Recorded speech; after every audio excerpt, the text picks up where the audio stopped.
Okay, I think I'm going to get started. Welcome, those of you who are here. Thank you for coming out on a day where who knows what's going to happen in the next several hours. But we're here to talk about the mills, which I have to say I became fascinated with because I used to walk my dog. And I walked my dog, and I'm like walking down the Westgate and down to the corner of Westgate and Bible Hill, and I'm seeing these structures that have fallen down all over the place on the brook. And I'm thinking, what on earth are these? So it got to be former dams. And why did you have a dam? You had a dam because you had a mill. So I want to start with looking at this map, which is in the late 1700s, 1796. If you look at this map, you will note that there is a road. The dotted lines are roads, okay? So there is a road, here's where Fort Number 4 is, that goes from Fort Number 4, it's a military road, beyond, on the other side of Mount Ascutney, up, over, and over to Rutland, and then eventually to Crown Point. That was the road. Our road for West Windsor, it was West Parish, East Parish. If you didn't already know, this was all Windsor. And our one road, that was an official road, ran from the Windsor courthouse, because Windsor was the courthouse location before it changed to Woodstock, straight across to Shedsville Center, and then straight across and on to Rutland. That was the the King's Highway, Court Road, whatever. That is Coon Club Road. I live on Coon Club Road, right? You can still travel that road that goes across. So this is the late 1700s, right before the 1800s. You'll note, here's the brook. And look at all these things on it. So you can see there's all sorts of mills along here. There's no road that runs where our 44 is. People didn't build roads next to brooks, because what happens if you build a road next to a brook? Irene taught us that, right? You don't want to do that. So there were no roads. There was no road at this point coming out from Windsor. There was no brook road. There was no hill road, which is what 44 was called. People went down from the main road and to these things. There are a lot of old roads. You can see old roads that are going up through from this area straight up to Coon Club and Cemetery Road. So this is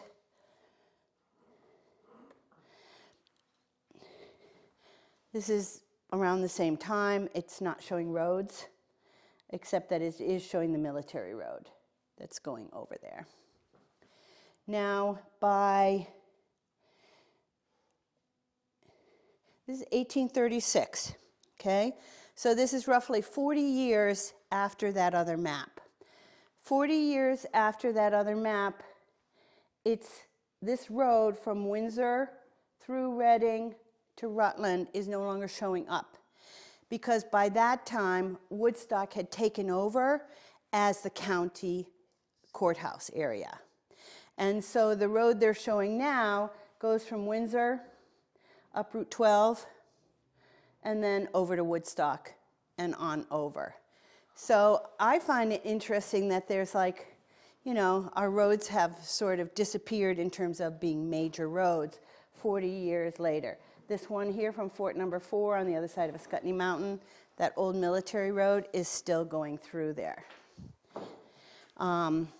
We get to the next one that we can really see is this 1855 map, which is called the Doughton map, which is nice and clear. It has the advantage that shows us who lived where the schoolhouses were, where the mills were, where everything was. And as you can see at this point, we now have a village called Brownsville, which didn't exist before.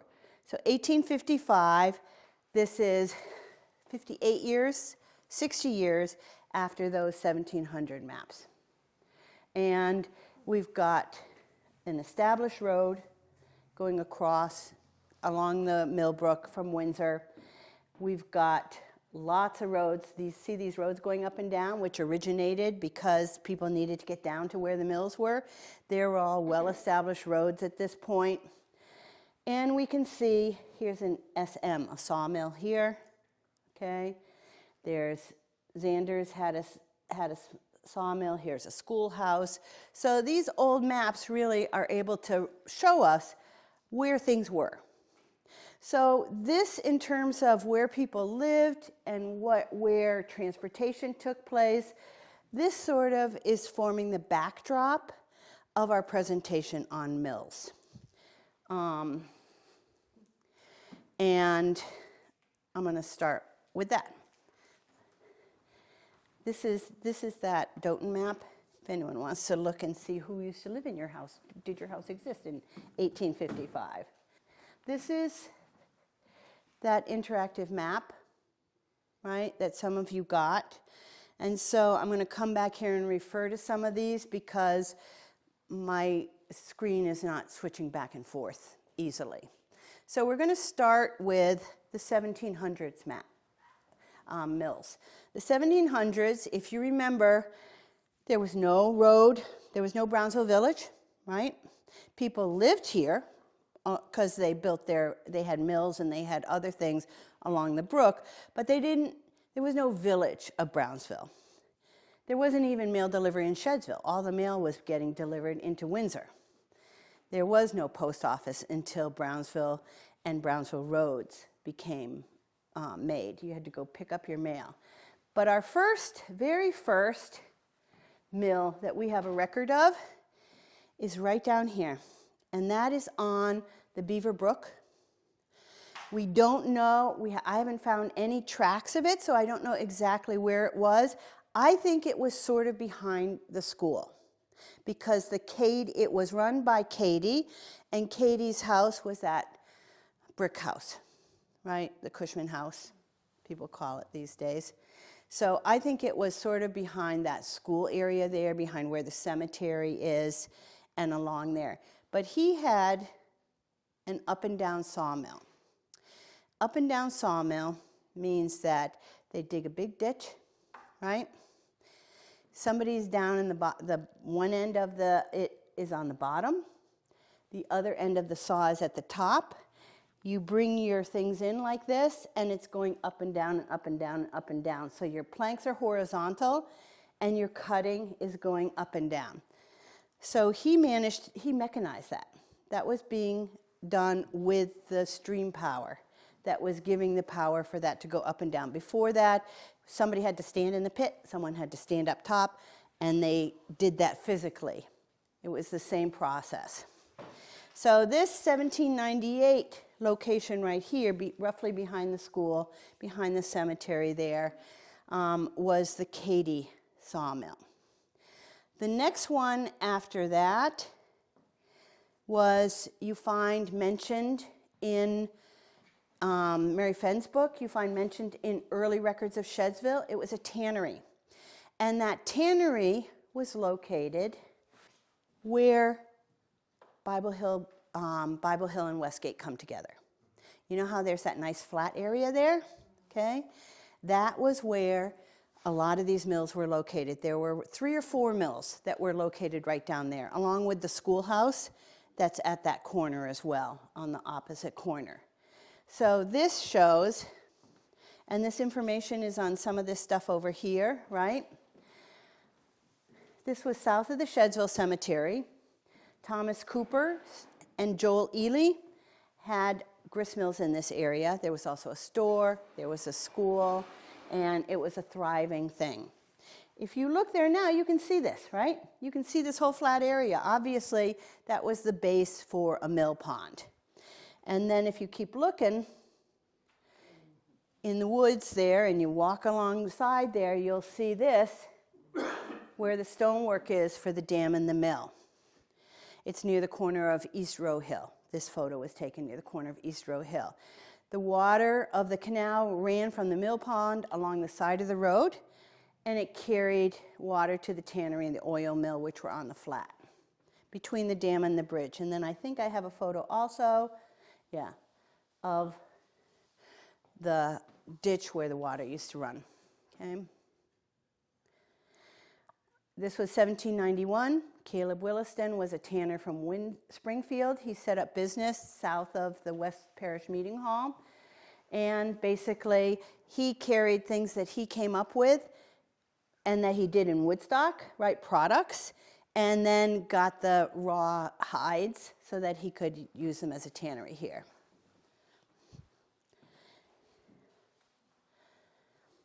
Here, I'm going to go from the earliest one to the longest running location. The longest running location is that one that used to fascinate me right here at the end, opposite the post office, at the end of Westgate Road, at this end, right? This is one photo of it, and a mill of one kind or another ran in this location for 150 years.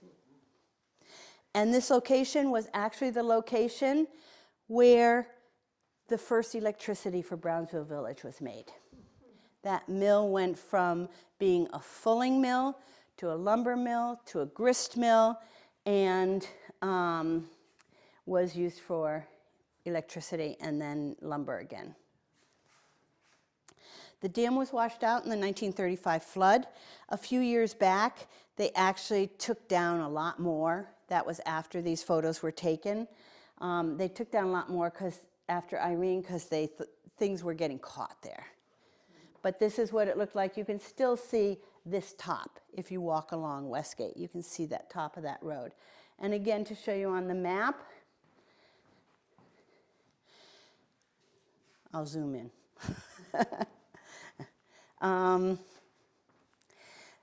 So it was wool carding and fulling. Why? Women did that at their homes.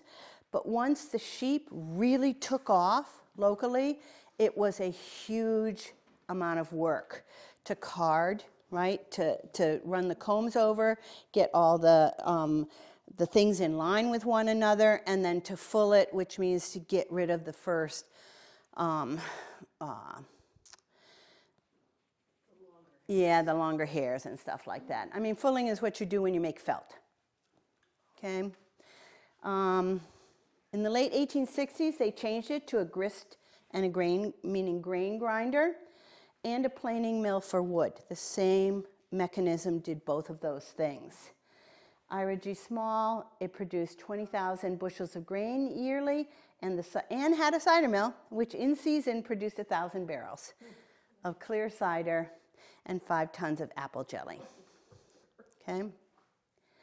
And in 1894, the mill was transferred to Ethan Allen. And Ethan Allen was the gentleman who started it as a self-serve mill grain and lumber. That way he didn't have to do it. The farmers came down. He got to go, and the farmers came down. They threw their bags of corn in there, and ran around to the other end and put their bag under it so that they could get the corn as it came out the other side, the ground corn.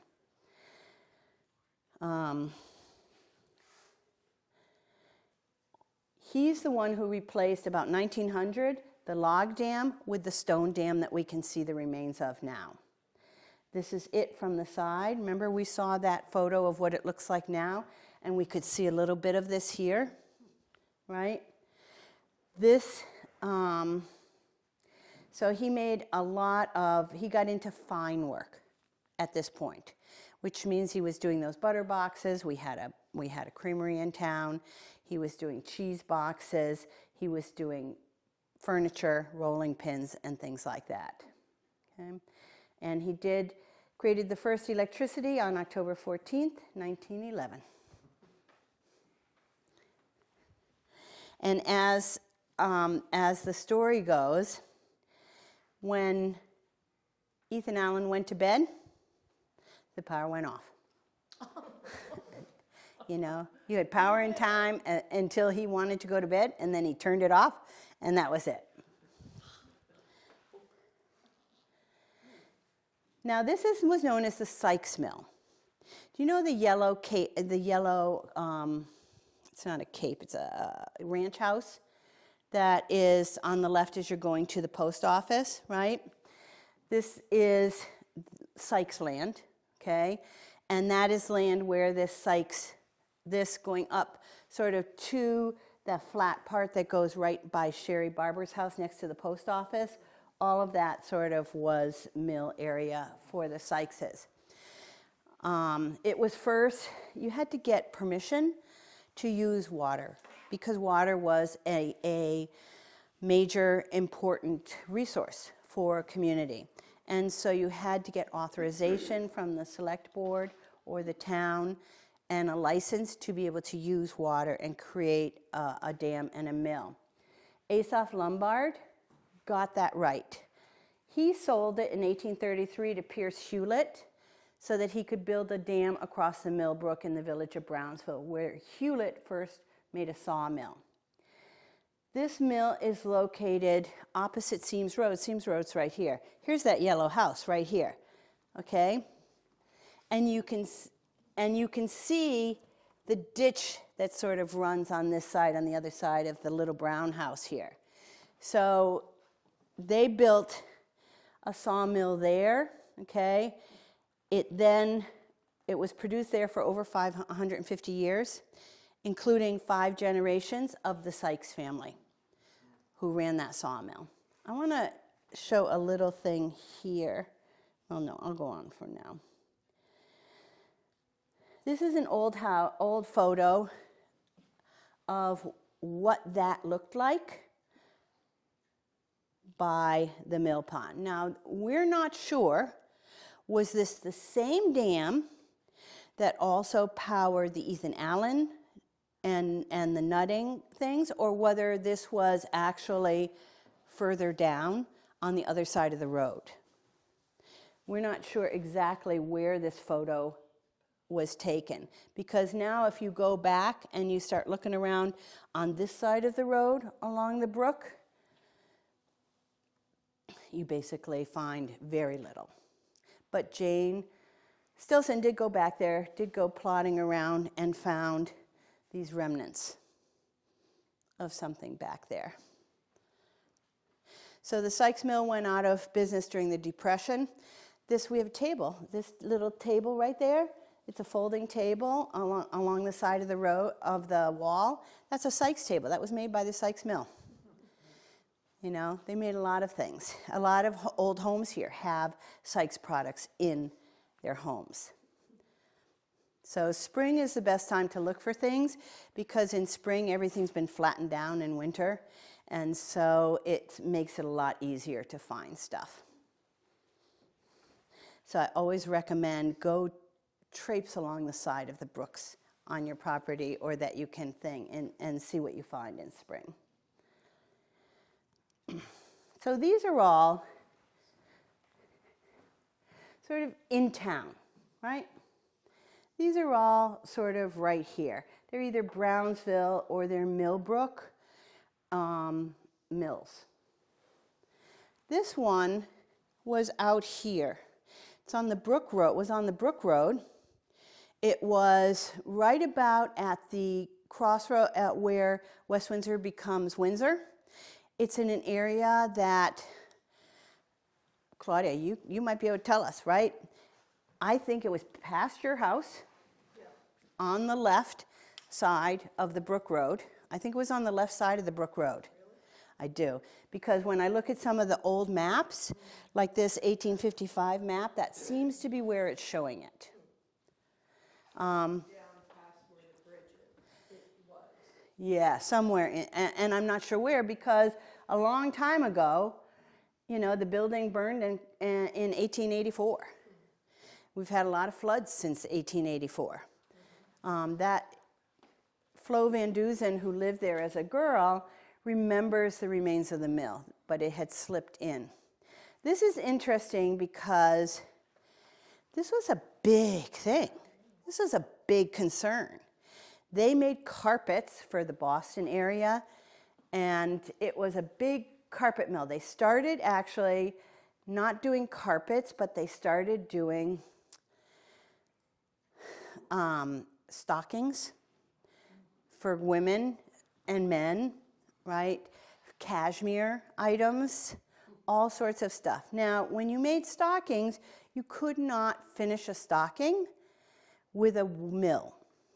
So a lot of the women in West Windsor and Windsor made their pin money by finishing off the items. So they would get the tube, right, which was the sock, and they would put in the toes and the heels. And they got paid for doing that. A lot of women worked for them. It eventually began producing carpets, and that's when it had the fire. So you can see this was probably just full of looms that were doing that. It's a very big building, but the topography there looks like hard to imagine it's past the bridge because it's very steep in there. Right. It is. I always look in the back of these photos too and say, okay, can this really be on the other side of the road? Because if so, then Pierce Hill would be behind it, and we'd be seeing parts of the hill. So I'm not sure.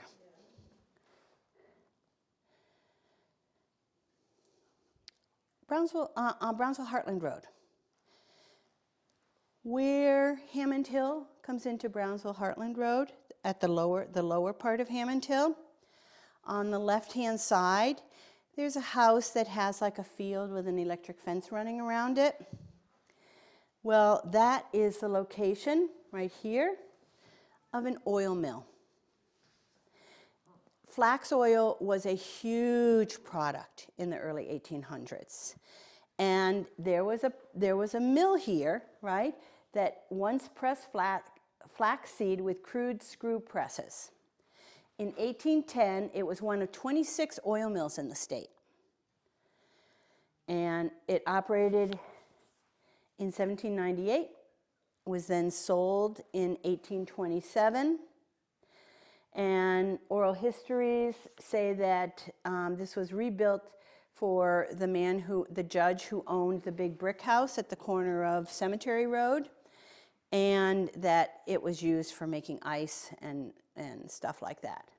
So this is from today, right? There's that fence around it.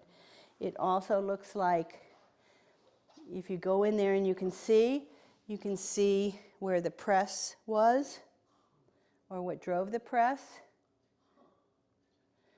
Yeah, so this there, again, these are things that if you really poke around and you ask permission to kind of go into that field, you'd be able to see. This is Shop Hollow. Shop Hollow's up on Rush Meadow, right?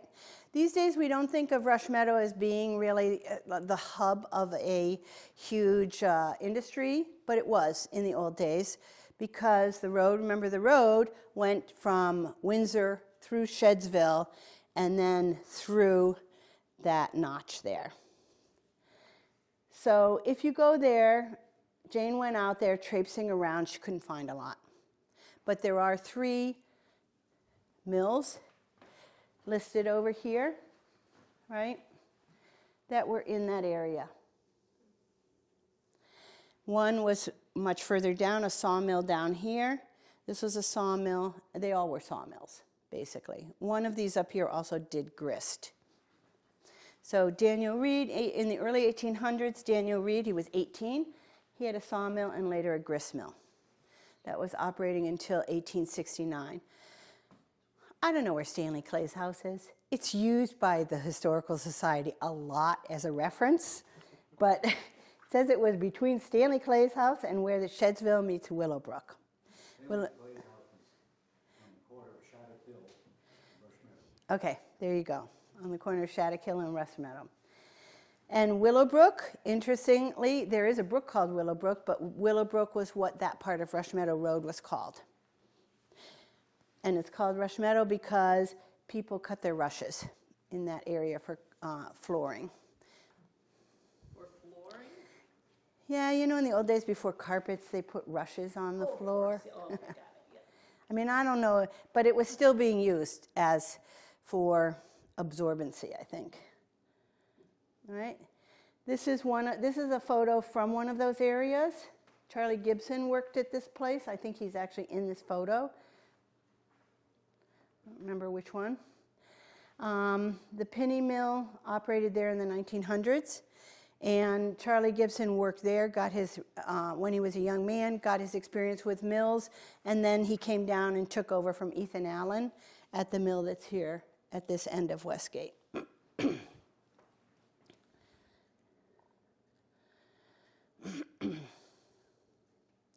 This is on the way out to Reading. So if we look over here, okay, we've got a couple mills that are here on the way to Reading. One of them was right on the border, sort of behind where that brick house is that's kind of opposite the Humane Society, and one of them was closer to where Rush Hill cuts off. And it was used, there was an iron furnace and a blacksmith shop. This was the only one in our town that actually worked with iron. And Jerry Hammond had that, and he ran it. And he used to make and sell all sorts of products that used iron. Some of it was farming goods that used iron. You know, the farm rake that sort of, after the hay is cut, it makes it all go in the same line. That has iron teeth that work, that make that rake operate. So there was also, later, that was a horse rake factory. There are people alive today in West Windsor who say as kids, they played in the brook there, and they found the old pieces of iron that came out of that mill that was there. Well, factory, foundry. Okay, I want to look at this photo a little bit. This talks a little bit about when we talk mills, what are the things we're talking about? What are the remnants that we can be looking for? And you see here that the mill is usually offset from the mill pond.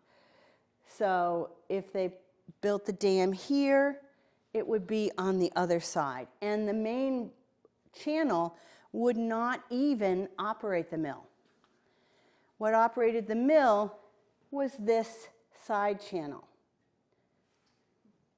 that went through. And it was called the sluice, the spillway, you know, the race, all of these things were different pieces of it. So when we look at potential traces here behind the yellow house, these are what we're looking at. Okay, here's the dam, but can we also see where the water actually ran and where the water connected with the wheel so that it would make things operate? I thought this was very interesting because I always think of the mill being right below a pond. And in general terms, that's not effective. Here's one where it's going out the spillway. That's where the main stream is still going. Interesting, if you walk along Westgate also, you go up from the post office, right? You go down and you'll see the remnants of the mill pond, of the dam that are there. And if you keep going on the left, there's that low flat place where someone used to do a lot of gardening and stuff there. Beautiful. That must have been the mill pond, right? Because the mill pond would be on the other side of where that dam was. So did they do that to have control over the water flow to the mill itself? They did it because in the early days they didn't used to do it this way, but they did it because brooks go up and down, right? You can't count on a brook having enough force to run your water wheel. By putting in a dam and creating a mill pond, they would have a source of water, particularly in a narrower area, that was going to be able to keep your wheel moving at its maximum effectiveness, even when the stream was actually low. All right, so I just want to show you how this works, okay? Each of these is labeled over on the side, so you can, if you want to, and the roads aren't labeled, right? But obviously this, well, 44 is here. This is Coon Club, right? This is Brownsville Heartland Road, Shedsville Road, I mean not Shedsville, Hammond Hill. Here's that oil mill here.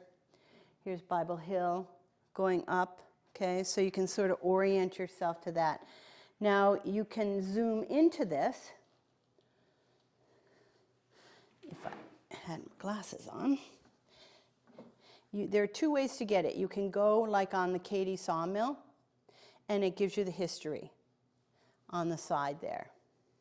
And it highlights where it is. You can also zoom in on this, but I'm not seeing it off the top of my head. Plus sign over in the bottom left corner. Oh, bottom left, yeah. Okay. Right. So this is on a regular Google map, right? So it gives the other landmarks that are there, and you can go in and see it. Here's that one right here. This was when it was Nutting's card. So if you've got this, if you've copied the link to this in one way or another, or you do that in the future from the map that we have over there, you can get into this, and this is live. And as we update it, it gets updated. So you'll have to play around with that. But it's interesting to be able to see where things were located, where they were clustered. You know, back over here as we go down towards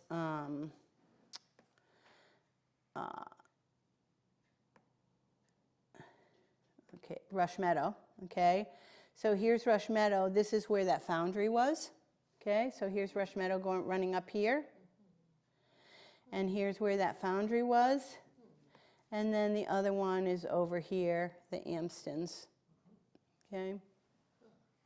And he, surprisingly or sadly, he actually died, was killed, when that little brook that runs along there flooded, and he was trying to get his cows from one side to the other.